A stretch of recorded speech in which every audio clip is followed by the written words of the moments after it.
मैं हूं इस वक्त जमीन की सबसे यूनिक बिल्डिंग पर। स्टील, गिलास और कैलग्राफी का ऐसा जादू जो पहली नजर में दिल जीत ले। हर कोने में टेक्नोलॉजी, हर कर्व में आर्ट। ये बिल्डिंग वक्त से आगे चलती है। ये है the museum of future.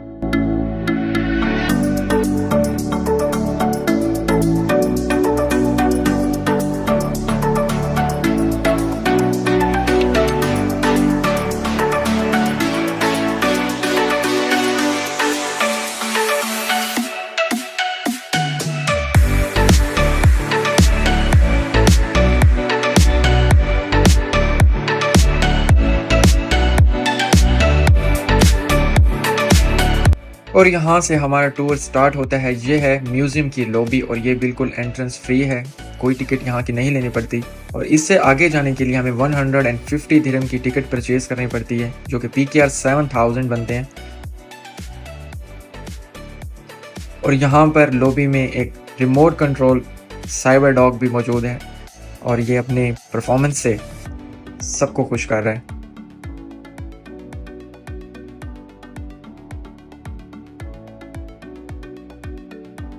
Greetings everyone. My name is Aryan. I'm the digital president of the Museum of the Future. Welcome to my time. Like everything you see here, I was envisioned by the Dubai Future Foundation. कहते हैं कि पूरा museum 5 chapters में divide किया गया है और हमारी जर्नी का आगाज होता है 5th चैप्टर से, जो 5th फ्लोर पर है, जिसका नाम है OSS होप यानी ऑर्बिटल स्पेस स्टेशन। इस चैप्टर की थीम है स्पेस एक्सप्लोरेशन। यहाँ इमेजिन किया गया है कि हम 2071 में ट्रैवल कर चुके हैं, एक ऐसा वक्त जहाँ अर्थ के ऑर्बिट में एक ज़बरदस्त स्पेस स्टेशन एग्जिस्ट करता है। इस फ्लोर का माहौल कुछ इस तरह डिज़ाइन किया गया है कि आपको महसूस होता है जैसे आप वाकई में एक ऑर्बिटल स्पेस स्टेशन के अंदर हैं, ज़मीन से दूर स्पेस की गहराइयों में। आसपास की डिजिटल वैल्यूज, फ्यूचरिस्टिक लाइट्स और एम्बिएंट साउंड्स मिलकर एक ऐसा एक्सपीरियंस देते हैं जो रियल और इमेजिनरी के दरमियान का फ़र्क मिटा देते हैं। यहाँ आके लगता है कि मुस्तकबिल सिर्फ एक ख्याल नहीं बल्कि आपके आसपास जी रहा है।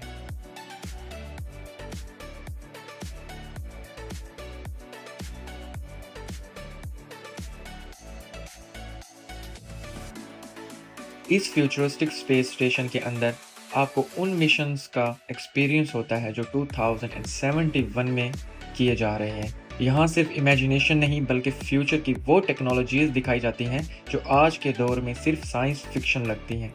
एक टेक्नोलॉजी जो मुझे सबसे ज़्यादा अमेजिंग लगी वो है मून से एनर्जी हासिल करना। चांद पर एडवांस सोलर पैनल्स लगाए गए हैं जो वहाँ की सरफेस से एनर्जी कलेक्ट करते हैं। फिर ये एनर्जी का पावरफुल लेज़र बीम के ज़रिए अर्थ तक भेजी जाती हैं और पूरी दुनिया की एनर्जी सप्लाई इसी सिस्टम से चल रही है। क्लीन, एफिशिएंट और फ्यूचर प्रूफ। ये है कल का नया तरीका एनर्जी हासिल करने का।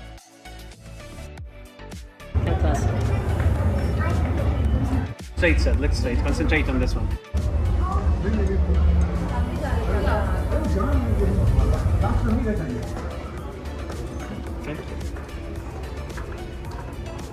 Okay.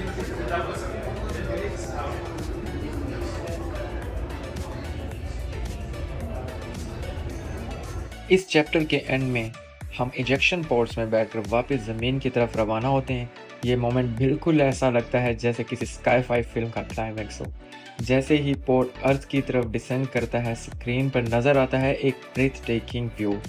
नीचे दुबई का शहर चमक रहा होता है और पाम आइलैंड्स अपनी खूबसूरती के साथ समंदर के बीच में होते हैं। ऐसा लगता है जैसे फ्यूचर से निकलकर हम दोबारा अपनी दुनिया में लौट रहे हैं।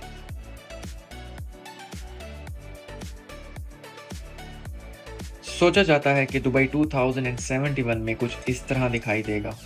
अब हम एक फ्लोर नीचे आते हैं सेकंड चैप्टर में, जो डेडिकेट किया गया है अर्थ की बायोडाइवर्सिटी को। यहाँ आपको मिलती है एक बेमिसाल DNA लाइब्रेरी जहाँ 2400 से ज़्यादा प्लांट्स और एनिमल्स की स्पीशीज़ के जेनेटिक सैंपल्स प्रिजर्व किए गए हैं। ये जगह सिर्फ एक साइंटिफिक आर्चिव नहीं बल्कि एक रिमाइंडर है कि हमारा प्लेनेट कितना ज़बरदस्त है और फ्यूचर में उसे प्रोटेक्ट करना हमारी जिम्मेदारी है। ये एक बायोसिंथ डिवाइस है और इसके ऊपर एक स्कैनर है। अगर मैं किसी भी स्पीशी का DNA इसे स्कैन करूंगा तो मुझे उसका कंप्लीट नेम और उसकी हिस्ट्री दिखाई देगी। तो अभी मैं कुछ स्पीशीज़ के डीएनए को स्कैन करके आपको दिखाऊँगा।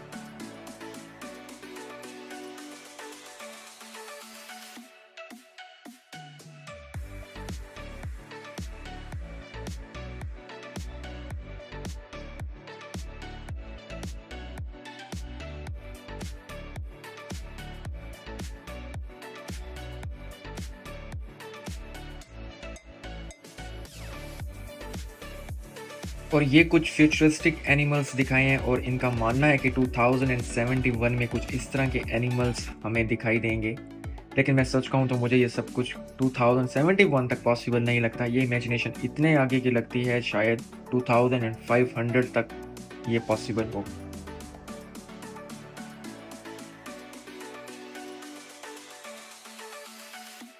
ये है चैप्टर नंबर 3।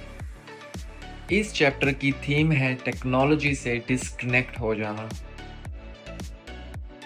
यहाँ हमें डिफरेंट टाइप की थेरेपीज प्रोवाइड की जाती हैं जिससे हम अपने आप को, अपनी बॉडी को रिलैक्स कर सकते हैं।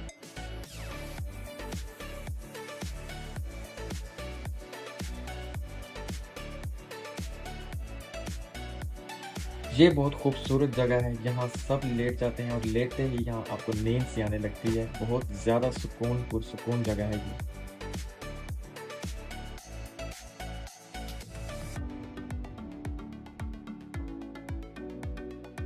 तो अब हम जा रहे हैं फ्लोर नंबर 2 पर, जहाँ पर हमारा चैप्टर नंबर 4 स्टार्ट होगा। ये चैप्टर फ्यूचरिस्टिक टेक्नोलॉजी के बारे में है। यहाँ पर फ्यूचर की गाड़ियाँ,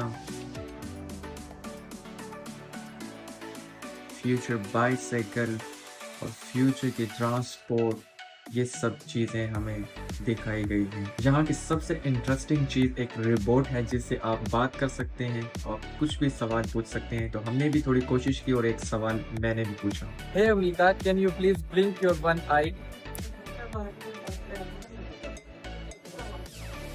Oh, thank you. तो गाइस अब आता है इस टूर का सबसे इंटरेस्टिंग पार्ट। मैं हूँ 30,43,054th person who is going to visit that void. Finally guys, the wait is over and we are going to the deck of Future of Museum building.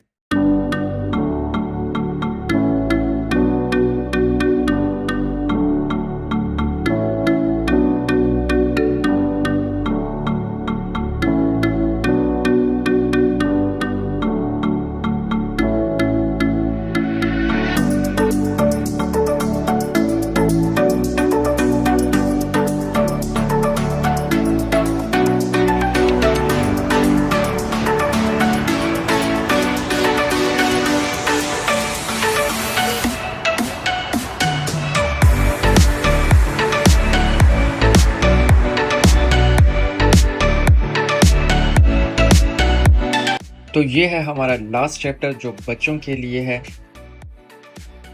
हमने journey ऊपर से start की थी जो space का station था, और उसके बाद हम नीचे आते गए और सबसे लास्ट में हमें ये चैप्टर देखने को मिला। और इसके नीचे वो लॉबी है जो फ्री ऑफ कॉस्ट आप विजिट कर सकते हैं। तो यहाँ हमारी जर्नी एंड होती है।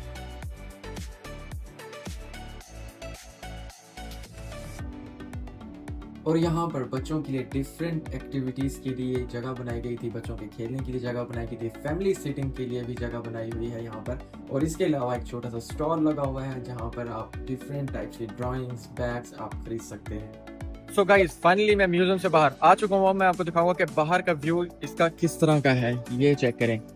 ये है इसका बाहर का व्यू जो बिल्कुल एग शेप का इन्होंने बनाया हुआ है बिल्कुल। और ये हमारा है बाहर का व्यू। और यहाँ से ये देखिए, वहाँ से लॉबी है जहाँ से हम अभी बाहर आए हैं, और ये है इसका आउटसाइड का व्यू। तो गाइस, यहाँ पर होता है हमारे टूर का दी एंड। मिलते हैं हम आपको अपने नेक्स्ट व्लॉग में। तब तक रखिए अपना ढेर सारा ख्याल। मेरे चैनल को सब्सक्राइब करें, लाइक करें और कमेंट करें। मिलते हैं हम आपको नेक्स्ट व्लॉग में। तब तक के लिए अल्लाह हाफिज़।